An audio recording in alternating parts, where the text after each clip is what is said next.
लोकी के total 6 episode थे, जिसमें से 5 एपिसोड हमने देख लिए हैं। सिर्फ और सिर्फ एक ही एपिसोड बचा है जो कि आने वाला है 2-3 दिनों के अंदर। लेकिन मेरा मन अभी भी ये जानना चाहता है कि इन सब के पीछे कौन है और लोकी का मेन विलन कौन है।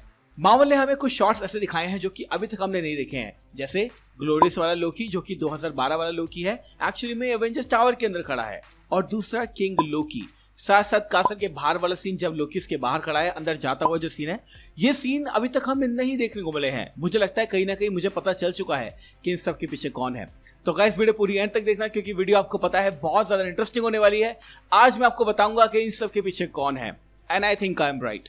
हे गाइस, मैं हूं Sachin Nigam, let's begin this video. अब देखो, मार्वल ने ना 5वें एपिसोड के अंदर कैंग द कॉन्करर से रिलेटेड इतने सारे ईस्टर एग डाले जिनके बारे में हमें पता होना चाहिए। सबसे पहले हमने कैंग टावर देखा था। कॉमिक्स के अंदर एक टाइमलाइन ऐसी थी जहां पर हमारे टोनी स्टार्क ने अपना टावर जो है वो बेच दिया था। जिसको वो बेचा था वो निकला बाद में कैंग द कॉन्करर। तो यह है पहला ईस्टर एग जो कि मार्वल ने हमें दिया है, आप गिनते रहना। दूसरा ईस्टर एग एलियोथ। अब एलियोथ की बात करें या ओलायत की बात करें तो वो कैंग द कॉन्करर का पालतू कुत्ता था। यानी जब Kang the conqueror castle Limbo के आसपास पहुंचा था, तब उसने क्या किया था, सारी की सारी चीजों को अपने से दूर रखने के लिए और एक तरह से अपना गार्ड बढ़ाने के लिए उसने एलियोथ को अपने कब्जे में कर लिया था।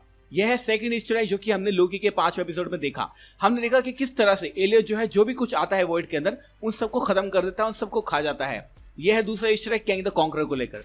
तीसरा ईस्टर एग, आपने गौर किया 5वें एपिसोड में जो हमारी रेवेना रेंसलर है वो किसी को बचाने की कोशिश कर रही है, और हमें ये भी बताया जाता है कि उसके लिए ये सारी की सारी चीजें पर्सनल है। अब कॉमिक्स की अगर बात करें तो आपको पता होना चाहिए कि जो रेवेना रेंसलर है वो कैंग द कॉन्करर की गर्लफ्रेंड और पत्नी भी रह चुकी है, तो अपने पति को बचाने के लिए वो इतना तो कर ही सकती है। साथ साथ अगर फोर्थ ईस्टर एग की बात करें तो वो है कासल लिम्बो। हम देख सकते हैं एपिसोड के एंड में जब हमारी सिल्वी जो है वो एलियोथ को एन्चांट कर देती है, हमें एक जगह देखने को मिलती है जो कि एक कासल की तरह है। कॉमिक्स के अंदर कैंग द कॉन्करर एक कासल में रहता था जिसका नाम था कासल लिम्बो। वो इस जगह इसलिए रहता था क्योंकि ये जो जगह है वो टाइम से परे है। इस कासल में उसकी उम्र नहीं बढ़ती थी, कोई भी प्रॉब्लम नहीं होती थी, क्योंकि उसने एलियोथ को रख रखा था और वो यहाँ से कहीं पे भी जा सकता था, क्योंकि ये जो जगह है ये टाइम के आगे है, यहाँ से कैंग कुछ भी कर सकता है। पांचवी चीज आपने नोटिस किया, जब मोबियस जो है वो कार चला रहा होता है और सिल्वी इसके साथ कार में बैठी हुई होती है तो हमें स्फिंक्स देखने को मिलता है। और अगर आपने मेरी एपिसोड 5 की प्रोमो वीडियो देखी होगी तो उसमें मैंने आपको एक्सप्लेन किया था कि किस तरह से कैंग द कॉन्करर स्पेसशिप एक बनाता है जिसका जो डिजाइन होता है वो होता है स्फिंक्स पे। उसके बाद उस स्पेसशिप का इस्तेमाल करके वो जाता है पास्ट में और बन जाता है रामा टट, एक एम्परर। अब 5 ईस्टर एग एपिसोड 5 के अंदर दिखाए गए हैं। हमें पता है काफी लोग ये बोलेंगे कि हाँ इससे कैंग द कॉन्करर कंफर्म हो जाता है, लेकिन मैं कहूंगा नहीं, ये इंटेंशनल है, आपको भटकाने के लिए, आपको एक तरह से मिसगाइड करने के लिए और मिसलीड करने के लिए। मुझे पता चल चुका है मार्वल हर बार यही करता है, वो दिखाता कुछ और करता कुछ और है, जिससे फैंस जो है बहुत ज्यादा सरप्राइज हो जाते हैं। तो इसका मतलब ये है कि शो का जो विलन है वो कैंग द कॉन्करर मेरे हिसाब से नहीं होने वाला है। और अब बात करते हैं उन पोटेंशियल कैंडिडेट्स की जो कि शो का विलन हो सकते हैं, फिर मैं आपको बताऊंगा अपनी थ्योरी। तो काफी लोग बोल रहे हैं कि मिस मिनट्स विलन हो सकती है, जो कि मुझे लगता है बिल्कुल बकवास बात है, क्योंकि मिस मिनट्स एक बहुत ही ज्यादा माइनर कैरेक्टर है, साथ साथ उसके बारे में भी कुछ भी नहीं बताया गया है, तो मिस मिनट्स तो भाई नहीं होने वाली है। दूसरा सिल्वी, काफी ज्यादा चांसेस है इस बात के कि एपिसोड के एंड में, यानी 6ठे एपिसोड के एंड में जो सिल्वी है वही जो है मेन विलन यहाँ पर निकलने वाली है। काफी ज्यादा चांसेस है, लेकिन मैं कहूंगा सिल्वी भी इस शो का मेन विलन नहीं है। उसके बाद अगर बात करें मोबियस, जी हाँ, मोबियस इस शो का एक मेन विलन हो सकता है जिसके चांसेस बहुत ज्यादा हैं। कॉमिक्स के अंदर एक बंदा था जिसका नाम था द वन हु रिमेन्स। ये क्या था, ये टीवी का एक ऐसा एजेंट था जो कि टाइम से परे हो चुका था, वापस टाइम में पीछे गया और टीवी की शुरुआत इसने ही की थी। अब 5वें एपिसोड के एंड में आप देख सकते हैं कि जो मोबियस है वो जा रहा है टीवी को जलाने, मतलब पूरी तरह से खत्म करने। तो ऐसा भी हो सकता है कि टीवी खत्म करने के चक्कर में वो टीवी का बर्थ कर दे। जी हाँ, इट्स अ पैराडॉक्स। तो ऐसा हो सकता है कि मोबियस जो है द वन हु रिमेन्स ही बन जाए और वही जो है वो टीवी की शुरुआत करे। तो हाँ, ऐसा हो सकता है कि टीवी के पीछे हमारा मोबियस निकल सकता है, लेकिन मैं कहूंगा कि मोबियस भी विलन नहीं है। अब बात करते हैं लास्ट के 2 कैंडिडेट की। पहला है कैंग द कॉन्करर। हम कब से डिस्कस कर रहे हैं कि कैंग द कॉन्करर शो का मेन विलन होने वाला है, मेन विलन होने वाला है, सबके पीछे वही है, टाइम से रिलेटेड है। काफी सारी चीजें जो मार्वल ने अभी तक हमें शो की है वो कैंग द कॉन्करर से ही रिलेटेड है। अब मैं ये जरूर कहूंगा कि कैंग द कॉन्करर इस शो का विलन नहीं है, बट हाँ इस बात को आप लेके चलो कि 95% चांस यही है कि कैंग द कॉन्करर इस शो का मेन विलन हो सकता है। और अभी तक जितना भी स्पेकुलेशन हमने किया है और जो भी चीजें मार्वल ने हमें दिखाई हैं उसके अकॉर्डिंग बिल्कुल सही हमारी जजमेंट बैठेगी। और ये बात हम कब से कर रहे हैं, जब से एपिसोड 1 आया था कि कैंग द कॉन्करर इस शो का मेन विलन है। तो हाँ, कैंग द कॉन्करर इस शो का मेन विलन हो सकता है, लेकिन मैं अपनी बात करूं, मेरी थ्योरी की बात करूं तो कैंग द कॉन्करर शो का विलन नहीं है। गाइस आपने एक चीज नोटिस की है, लोकी का ये जो शो है ये सिर्फ और सिर्फ लोकी के बारे में है। हमें लोकी के इतने सारे वेरिएंट दिखे, प्रेसिडेंट लोकी, साथ साथ किड लोकी, एलिगेटर लोकी, ओल्ड लोकी, बोस्टफुल लोकी, सिल्वी वाली लोकी और पता नहीं कितने सारे वेरिएंट हमें देखने को मिले हैं। लेकिन दो शॉट अभी ट्रेलर में से गायब हैं। एक है ग्लोरियस वाला लोकी जो कि हमने देखा था और एक है किंग लोकी। और मेरी थ्योरी ये है कि किंग लोकी इस शो का मेन विलन है या फिर लोकी का कोई और वर्जन हमारा मेन विलन है। चलिए एक्सप्लेन करते हैं।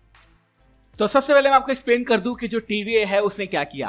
हो सकता है कि एक पुराना लोकी था जिसने टाइमलाइन के अंदर कुछ गड़बड़ की, टीवीए उनको पकड़ने गया और टीवीए से वो बचकर बाहर निकल गया। हमने देखा कि टीवीए से बचकर आराम से बाहर निकला जा सकता है। सिल्वी भी वहां से भाग गई थी, टाइम पैड भी चुरा लिया था और वो सब सिर्फ देख रहे थे।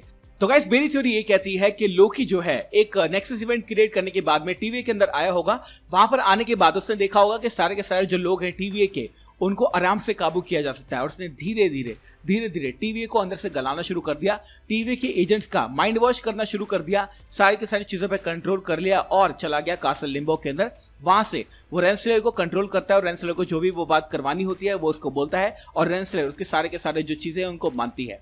यहाँ पर लोकी का सिर्फ और सिर्फ एक ही एजेंडा हो सकता है, वो है रूलिंग एवरीवन। हमने जितनी बार भी लोकी की अपीयरेंस देखी है उसके हिसाब से हमें पता चला है कि लोकी सबके ऊपर राज करना चाहता है। उसके लाइफ का सिर्फ और सिर्फ वही मिशन है।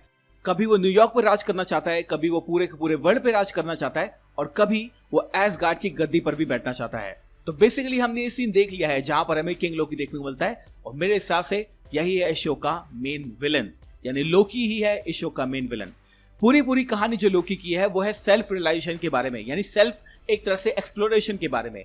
तो लोकी जब हमारे कासल लिम्बो के अंदर जाएगा, जिसके शॉर्ट्स हमने ट्रेलर के अंदर भी देखे हैं, तो वहां पर उसका सामना होगा एक और लोकी से और यही लोकी है टीवीए के पीछे और यही लोकी है इस शो का मेन विलन। अब ये जो मेरी थ्योरी है ये किस पे बेस्ड है? ये सिर्फ और सिर्फ बेस्ड है स्पेकुलेशन पे और जो चीजें मैंने ऑब्जर्व की हैं उन सब पे। अभी तक ये शो के बारे में हमें जो भी चीजें दिखाई गई हैं उन सब में लोकी कहीं ना कहीं एग्जिस्ट करता है। तो हाँ, इस शो का जो मेन विलन है मेरे हिसाब से वो होने वाला है लोकी। अब मैं ये नहीं बोलूंगा कि ये 2012 वाला लोकी है या फिर ये किंग लोकी है, बट शायद ये लोकी का कोई और वेरिएंट हो सकता है या फिर लोकी का कोई और वर्जन हो सकता है या फिर हमारा सेम लोकी हो सकता है फ्यूचर में। जी हाँ, फ्यूचर में जाके वो बन गया होगा विलन और वहां पे उसने संभाल ली होगी गद्दी टीवीए की और वहीं से वो सब कुछ कंट्रोल कर रहा है। और एंड में मैं आपको यही बोलूंगा कि Kang the Conqueror is 95% confirm according to the Marvel and according to the Easter egg. लेकिन अगर मार्वल हमें एक झटका देना चाहता है और मार्वल हमें वापस से ट्विस्ट निकाल के थोड़ा सरप्राइज करना चाहता है, तो हाँ, इस शो का जो मेन विलन है वो लोकी ही निकलने वाला है and I am sure about it.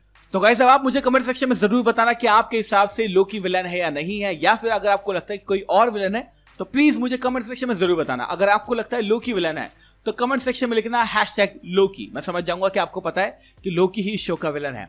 मैंने कई बार नोटिस किया है कि मेरे सब्सक्राइबर्स की जो थ्योरी होती है वो काफी ज्यादा एक्यूरेट बैठती है। तो भाई प्लीज कमेंट सेक्शन में जरूर बताना कि आपको क्या लगता है। आपके व्यू मैं जरूर पढ़ता हूं और अगर आप यहाँ पे कमेंट नहीं करना चाहते then contact me on Instagram. आप मेरे को वहां पे मैसेज कर सकते हैं, मेरे को वहां पे फॉलो कर सकते हैं।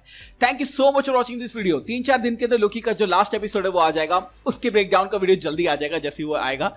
तो तब तक वेट करते हैं क्योंकि वेट करना ही सबसे ज्यादा इंपॉर्टेंट है, सब्र का फल मीठा होता है। Thank you so much for watching this video guys. मैं हूं सचिन निगम, मिलूंगा आपसे अगली वीडियो के अंदर। Bye guys, take care, love you all and have a glorious day.